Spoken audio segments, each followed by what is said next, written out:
It's Nolan. Now, before we get started, make sure y'all hitting that like button. Make sure y'all sharing it on your respective platforms. Let somebody know what we're doing today. Now, let's get into the show. There's a reason rappers can turn any story into a hit track. Just like there's a reason Morgan & Morgan is America's largest injury law firm with over 1,000 attorneys and more than 100 offices nationwide.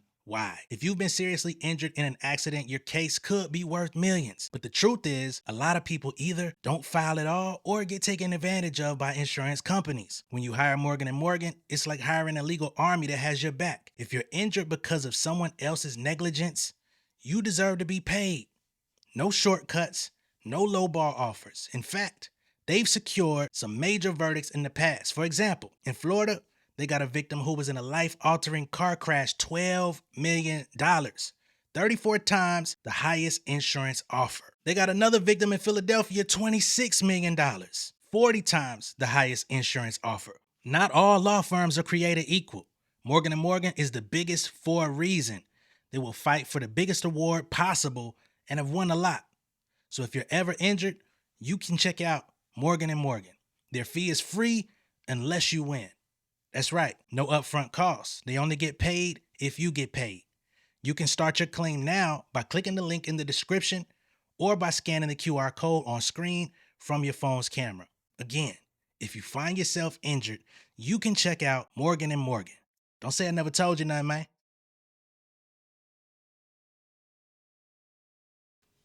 What's going on, beautiful people? It's the kid J Nolan here. Welcome back to another episode of Inside the Industry, your number one source for music, entertainment, commentary, and breakdowns. Hope everybody's doing well out there this evening. In this video, we're going to be getting into Justin Hunt, and aka the company man.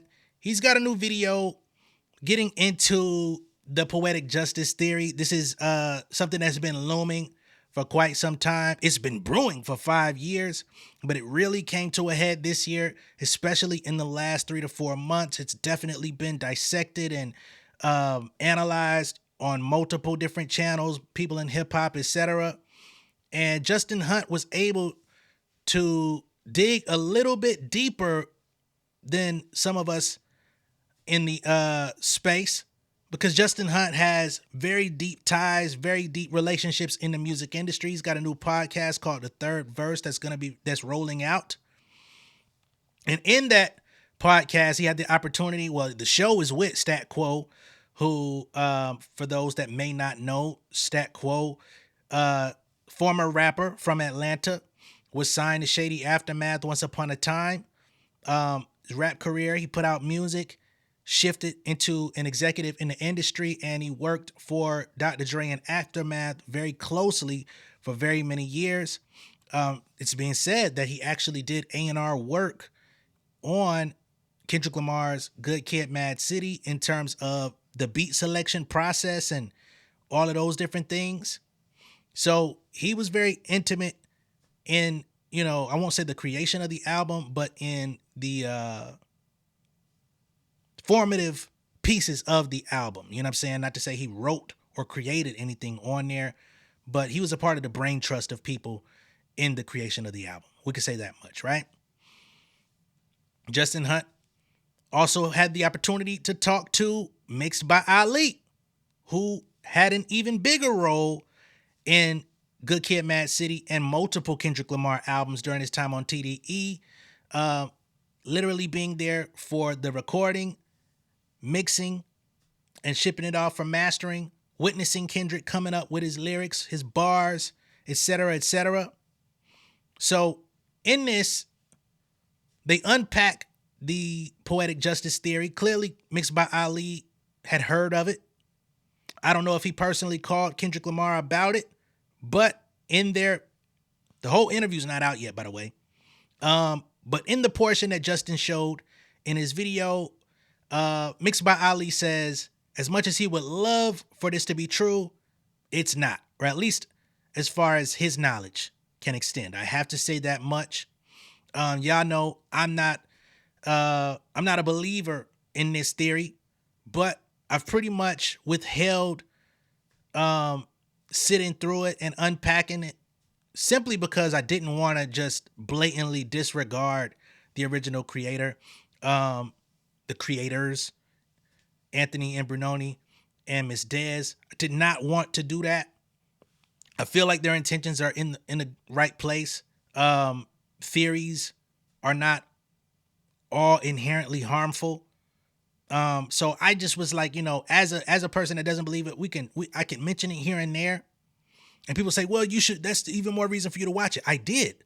I just chose not to come on YouTube and to try to pick it apart in front of people because I just felt like that was gonna start something that I didn't want to be a part of. You know what I'm saying? Because I seen some things, and I'm just like, not for me, right? So now we actually have people, not to mention Glasses Malone came out and he said that Kendrick had let him know way back in 2011 or somewhere around that time period that he found out Drake had ghostwriters. We came to find out Drake indeed had ghostwriters. Here on this channel, we have had a conversation with somebody who I'm not going to outright say was a ghostwriter, but has been spoken of in that sort of light and has dealt with some adversity coming from that side, as in Drake's camp. We can say that much.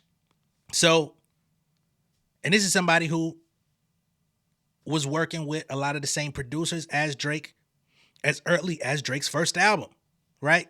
So there's a lot to unpack in terms of the Drake ghostwriter thing.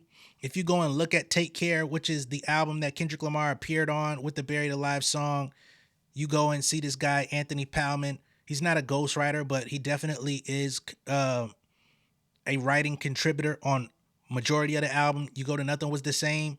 Anthony Palman was also credited on multiple songs on that project.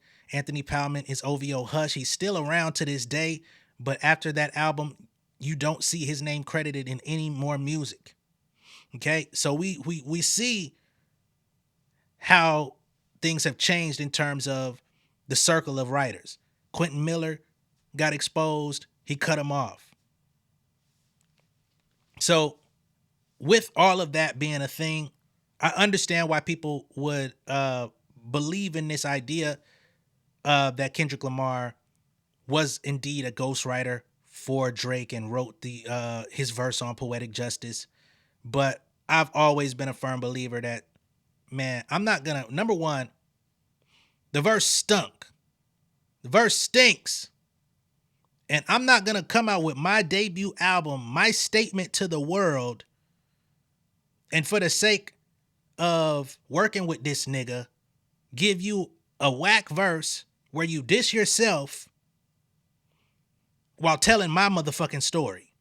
I do that on your bullshit album, not mine, nigga. Fuck you. So I've always had my reservations on this. But let's get into Justin Hunt's video. I did edit it down for time. But if you want to get the entire thing, go to the Company Man YouTube channel. Shout out to Justin. A lot of mutual respect between us.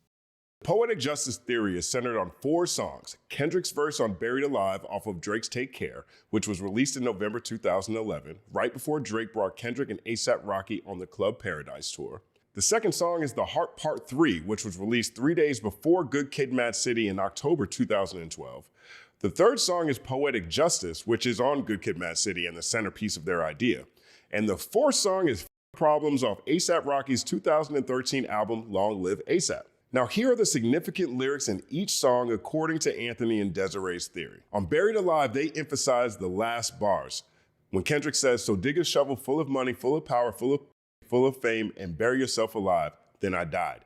That represents Kendrick fully stepping into a nefarious music industry, and he now needs to bury his messages for the listener, which is the beginning to this coded journey, per Anthony and Desiree. On The Heart Part 3, Anthony theorizes that the line, 3 hollow tips aimed at your head, I'll be damned if the chopper jam now, is significant. And this is where I started really having my reservations, was when The Heart Part 3 came into it. And these different lines. Now, this one is more plausible than the other one with the 25. My homie got hit 25 times with a K. But this one is more plausible. 3 hollow tips aimed at your head. I'd be damned if the chopper jam now, because he does say I need a better way to take your fans now. I personally believe he was talking about every artist in the music industry because he wanted to be seen as the greatest.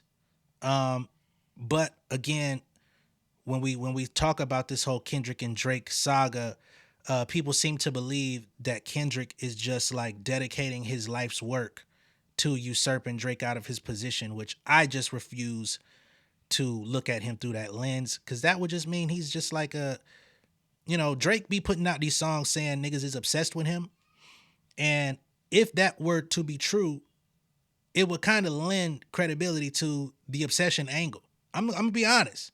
Ain't no way I'm gonna just sit around and put messages in my work, my life's work, communicating to people about how I feel and what I want to accomplish in life, to chip away at this man's credibility every single chance I get on some 50 Cent shit, but on some, you gotta look to go see it, find it, and shit like that.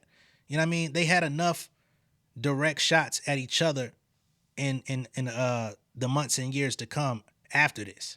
Like, but that's just me. Significant because the three hollow tips represent the three songs, Buried Alive, Poetic Justice, and Problems, because, quote, it's on these three songs that it's going to expand on impact. Not to mention Kendrick's fucking Problems verse had nothing to do with Drake, and it was completed before all of this stuff because Drake wanted to give it to Kendrick for his album, and he said it wasn't a good fit, therefore he gave it to Rocky. So there's that also, but Is going to expand on impact. Money Trees off of Good Kid, Mad City, according to Anthony, is part of the setup to Dot manipulating Drake into theoretically dissing himself on Poetic Justice, because Poetic Justice immediately follows Money Trees in the track listing. The hook on Money Trees goes, Money Trees is the perfect place for shade, and that's just how I feel. And Poetic Justice, again, is underneath Money Trees. This one is particularly layered. There's a lot to this one. Definitely listen to Anthony unpack it. I'll put the link in the description. Then he theorizes that the I'm Kendrick Lamar, aka Benz is to me just a car, that line on fucking Problems is actually another call out to what Kendrick was talking about on Buried Alive, which is on Drake's Take Care. Okay, that's the rough summary. That's a super rough summary.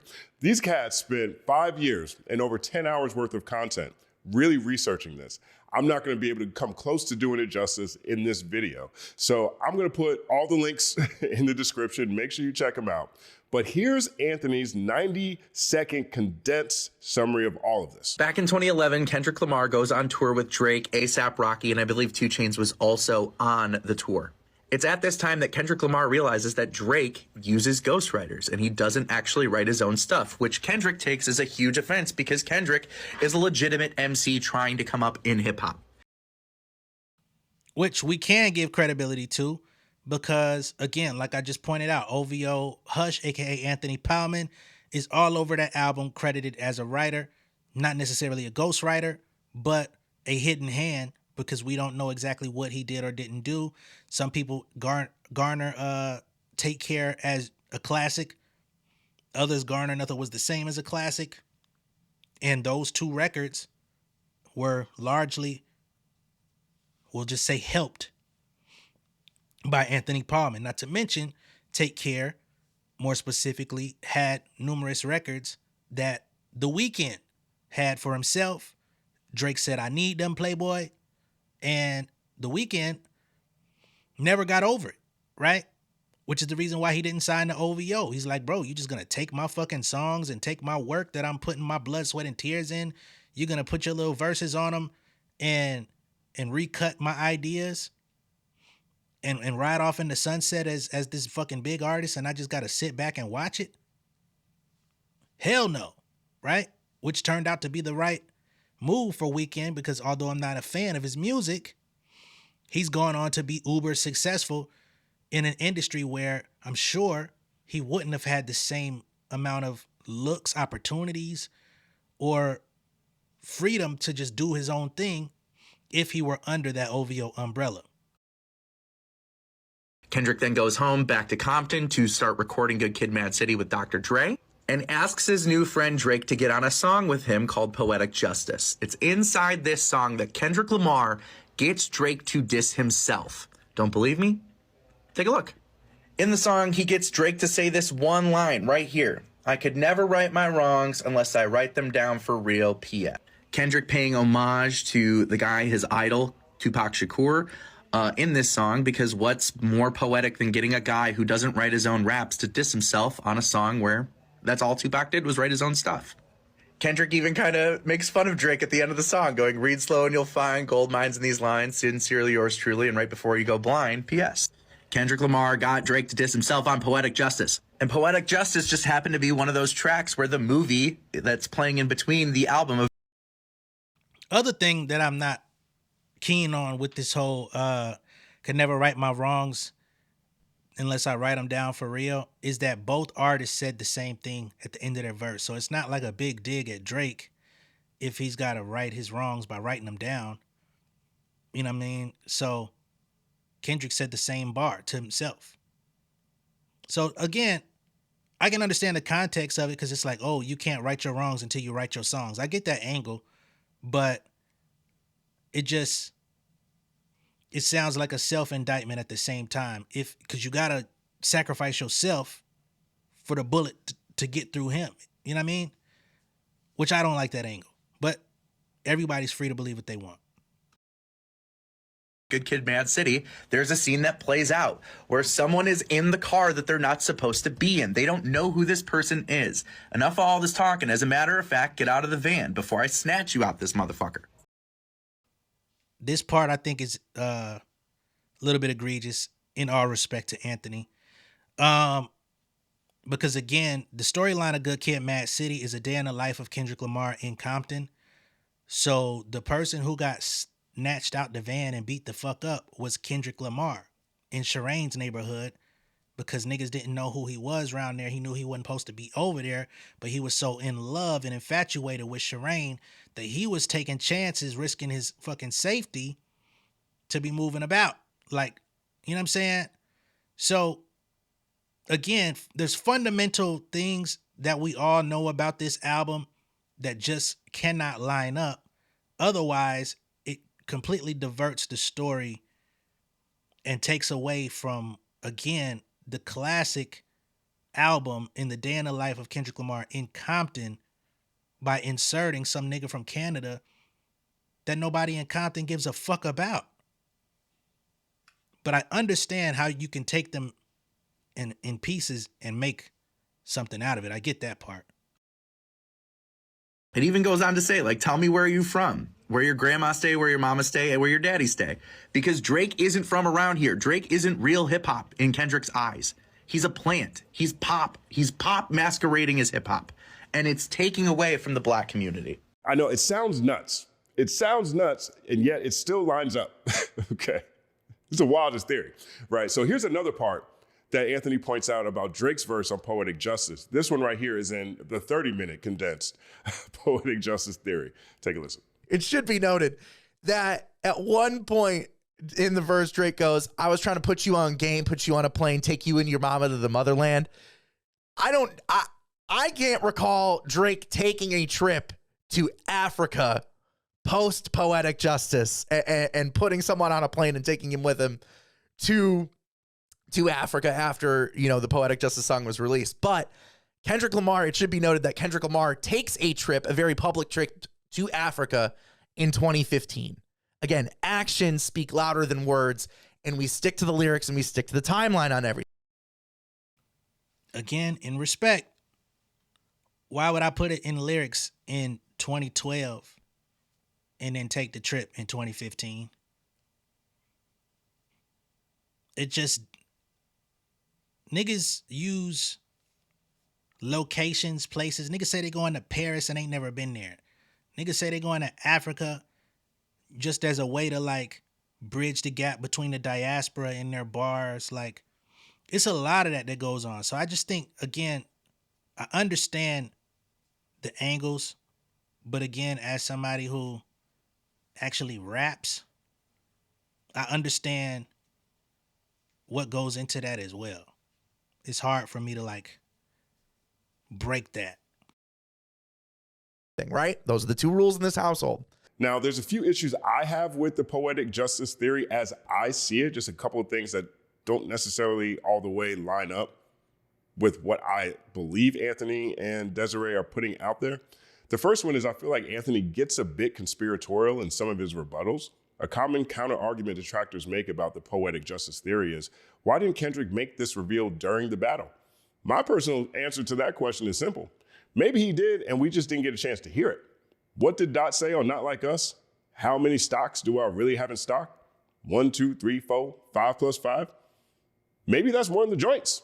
You know what I mean? Or maybe if the battle didn't get so ugly so early, right? If Drake's not talking about Whitney and abuse so quickly, Dot would have taken a different approach. Maybe instead of meet the grams, we would have got, that's why I made you dish yourself, haha.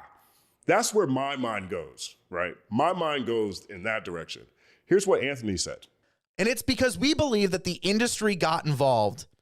And once Drake found out what happened to him, Drake went to the labels and went to the industry and said, we got a problem. And Drake's people went to the industry and said, we got a problem. And we got to button this up. And we believe that Kendrick Lamar, not only Kendrick Lamar, but every member of TDE has an NDA out because they were all in the studio together. J-Rock, Absol, Schoolboy Q, Punch was right there with them. Top Dog was right there with them. They're the ones who hatched this plan together to pull this off on Drake. So it's not just Kendrick Lamar under the NDA. It's all of them. Other thing here with this NDA theory, right? Y'all really think these guys are scared of an NDA? Like, for real, for real. Y'all think Kendrick, Schoolboy Q, J-Rock, Top Dog, Punch, the life that these guys have lived, which I won't get into, is going to be intimidated by an NDA? Oh, I'm going to sue you. Go look up Kendrick's name in the lawsuit directory. Go on Court Listener, look up Kendrick Lamar's name, see how many times he's been sued. Anyway,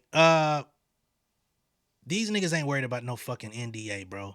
You don't think niggas signed an NDA when they was at that party where J. Cole and Diddy got in a fight? You don't think nobody signed an NDA about that? But who's been speaking about it? Punch, right? So, again, I think some things just need a little bit further context. It's not too hard to see. Like, if them niggas wanted to let it be known that Kendrick wrote the nigga shit, they could have been put it out. I'm not saying that there's no realm of possibility that Kendrick wrote for Drake.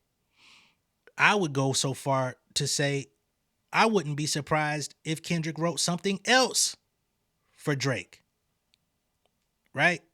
But poetic justice, I just don't see it. But we'll get there. I don't believe you. When it comes to problems, the problems tie-in to me is very thin on face value. The same thing with PS, meaning Pac Shakur. Okay, PS, Pac Shakur. Now, to Anthony's credit, he has a whole video that talks about that one too on his page. I'll put a link in the description. Take a look at it. But PS meaning Pac Shakur instead of postscript, that feels like a Bikram yoga stretch. It is what it is. It is what it is. Regardless, the poetic justice theory reached its zenith when Glasses Malone called into the bigger picture and revealed something hyper compelling from a timeline standpoint. The common perception is that Drake's ghostwriting allegations don't start until 2015 when Meek Mill called him out during their fiery confrontation, which revealed Quentin Miller had been penning hits for the Canadian. But Glasses added a crazy new wrinkle. Okay, this is wild. Okay, Glasses added a crazy wrinkle. Here's a clip. The first person that brought it to my attention, and I don't know if this right to snitch on him, is Dot. Dot is the first person that brought it to my attention. But I'll be honest, when he first came, it was always, we knew it was a pop approach from a pop artist. He was introduced kind of as this Nickelodeon kind of kid to the people at the label. And, you know, talking to him, he was a well-mannered dude. But when they pressed play, you could just tell he was like a savant when it came to making records. Like, it was just nice. Yeah. So now that I understand what's happening, like, that would make sense. You know what I mean? Especially a lot earlier than we think. You know what I mean? Was Like, that I'm thinking 2011? Yeah, I'm thinking it's around then. Was Kendrick Say it again, G? disappointed? Oh, hell yeah. Hell yeah. I called the nigga a liar. Okay. So according to Glasses, Kendrick told him in 2011 that Drake was using ghostwriters, and he was disappointed. In 2011. That's wild early. Okay. Now, regardless of how I feel, that on the record statement is significant, right? Glasses' testimony just added a new layer of gravity to the poetic justice theory, right? Their theory is that Kendrick ghost wrote for Drake and got him to diss himself on poetic justice. One of the big arguments against that is that, well, how do you know Drake was using ghostwriters back in 2012 or 2011? Well, Glasses Malone has now just confirmed it. Right. I'm thinking about all this stuff as I'm looking at unreleased clips from the Third Verse podcast. So now I got to bring all this back to the pod. The Third Verse. The next episode we filmed after that was with actor, producer, hip-hop head Omar Dorsey. Omar's the illest. The conversation dives into... Just want to take a second real quick. Big shout out to Omar Dorsey, man. Yeah, man, we got to get together, man. We were supposed to link up and never came to fruition. But shout out. Incredible roles he's played in Django Unchained and Bookies. We talk Hollywood politics, Atlanta hip-hop, and more. Super dope. Can't wait for you guys to see it. But right here, Stat was in the middle of detailing how ghostwriting works in the real world when I asked him plainly. Did Kendrick Lamar write Drake's verse on Poetic Justice? I don't know. I do know this.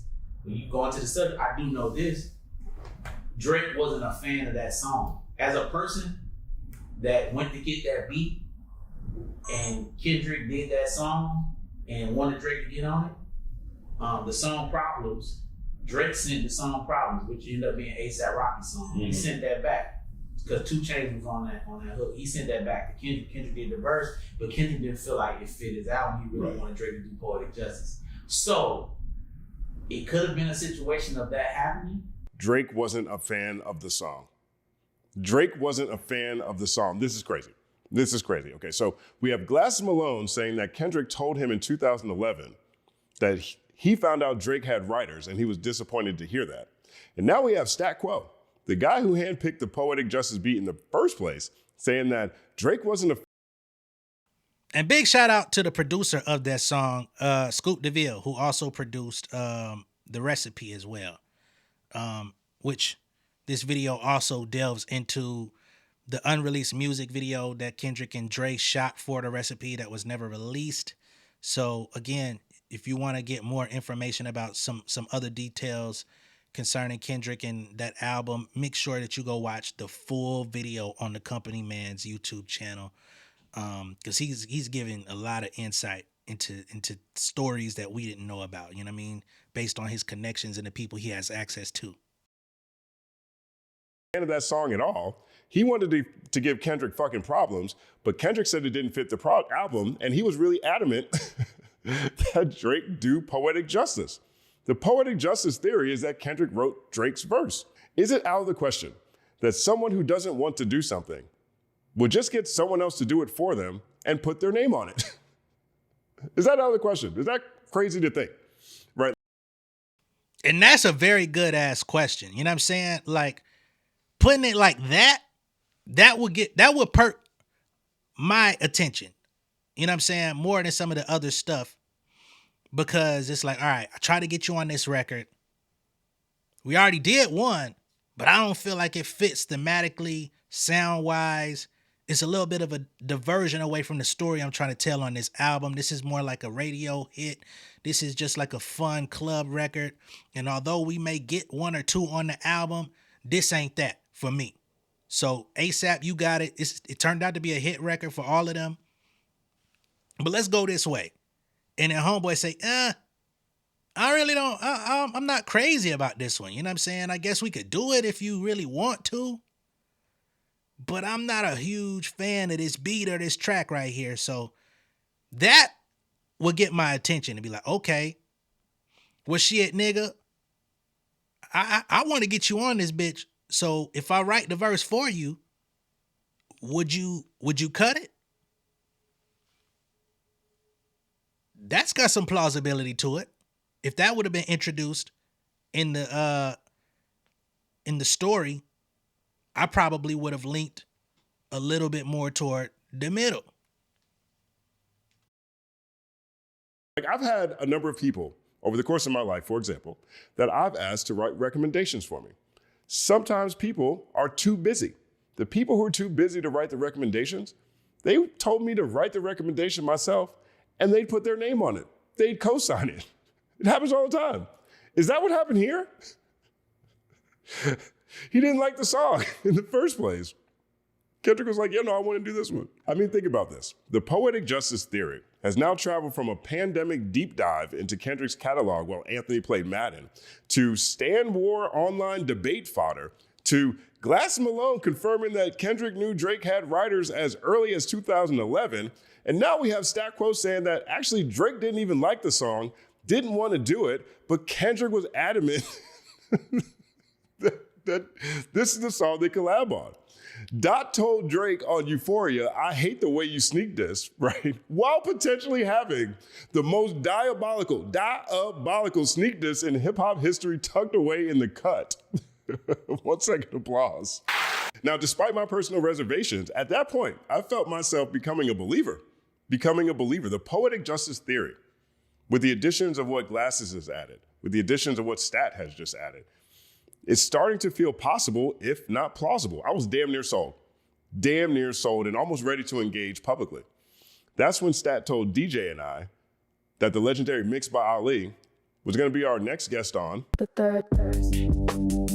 Mixed by Ali is unquestionably one of the greatest engineers of all time. In a sense, he's this generation's Dr. Dre, who's also his mentor. He's a 2-time Grammy-winning Engineer of the Year, and he's straight out of the TDE camp, mixing many of their classics, including SZA's Control, Q's Habits and Contradictions, Ab-Soul's Control System, and Kendrick Lamar's Damn, To Pimp a Butterfly, and you guessed it, Good Kid, Mad City. Ali was in the room during the creation of Poetic Justice, so of course, I had to ask him. About Anthony and Desiree's Poetic Justice theory. Here's what he said. It's 100% true. Nah.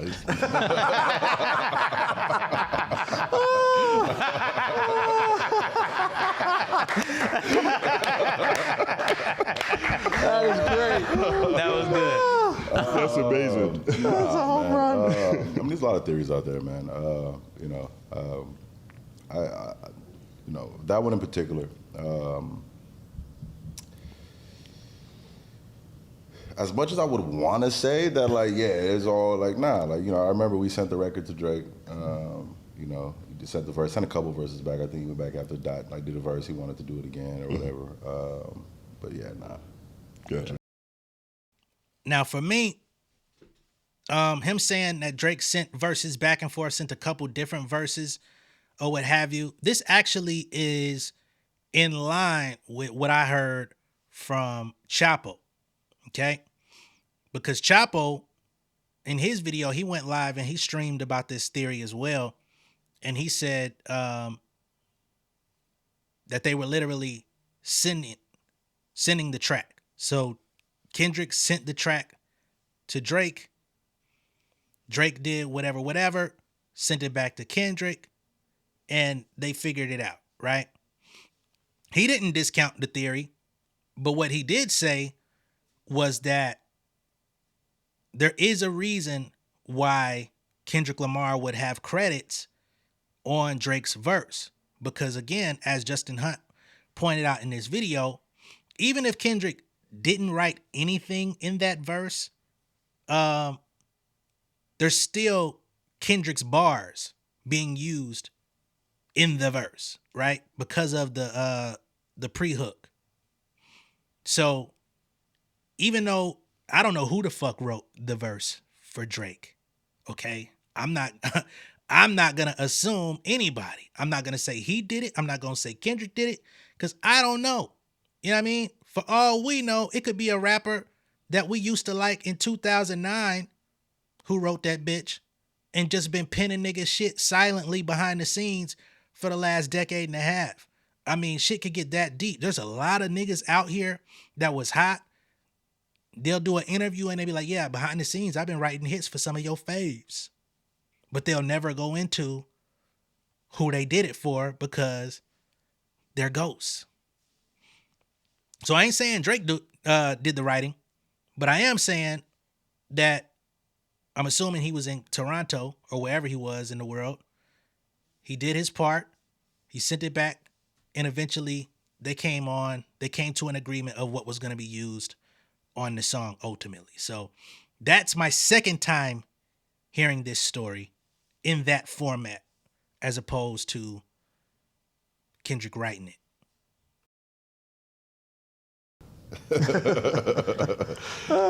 I love the fact that a lot of these individuals like put together these theories because at times there's been multiple times, right, that I've had to call Dot because the way he puts albums together, right? When you go back and listen to Pimp a Butterfly, right? I didn't hear the Tupac skits until the album was done. Like, I didn't hear anything like how he's putting it together. Like he was still in his mind conceptualizing, how is he going to tie this together, right? Which is super, just creatively, like it's way more advanced than what I could even fathom at that time in my life. Right. So there's multiple times where I see theories online and I'm like, yo, is this true? Like, like, and I don't want to seem like a fucking idiot. Like I recorded this shit and it's like, yo, what do you mean these are true? Like, and it's like, I'm kind of, but, there are things that he does do intentionally, right? And there's things that, the fans, put together. But I think either way, it goes back to just the art of the music. It's like that music is making people think that deeply now. Like that's fucking fantastic, right? You're not just listening to a song and going to the next on the playlist. You're coming up with these theories that make a lot of fucking sense. The third verse. All right, so that's Mixed by Ali. Shout out to Mixed by Ali for giving us a little bit of clarity. And I'm sure there's going to be some people out there that still push back on that and feel like, well, until Kendrick Lamar comes out and confirms or denies it himself, they will be immovable in the subject. And that's cool, respect. You know what I mean? Everybody's entitled to their opinion, beliefs, and what have you. You know what I'm saying? Not here to change thoughts, only here to expound and share ours. So yeah. What I did find interesting is that he said that sometimes he does call Kendrick and say, hey, the fans are saying this about the music. Is this true? And he's saying sometimes it has turned out to be so. One notable situation is the Damn theory of playing the album in order, top to bottom, and then playing it again from the last song back to the first. And it was meant to be played in that cycle, right? Kendrick came out and said, yeah, the fans was right about that. You know what I mean? So I do understand why these things happen or why these conversations happen. But again, all we can do is have conversations. Everybody will have different opinions. None of us are equipped with the absolute facts. And that's the beauty of what we have with Kendrick Lamar and the anthology and the discography of his music. Okay, let me know what y'all think of all this down below in the comments. Be sure to like and share this video. If this is your first time seeing me on YouTube, go ahead and subscribe to the channel, become an insider, and I will catch y'all on the next one. Then getting tongue-tied talking about this shit. All right, I'll see y'all in a minute though. Peace.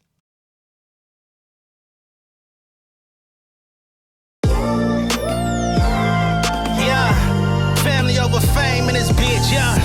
The glory of living righteous is setting in. My street knowledge and education's a perfect blend. Young mogul, independent, I've been setting trends. The first one from my family to be faithfully wed.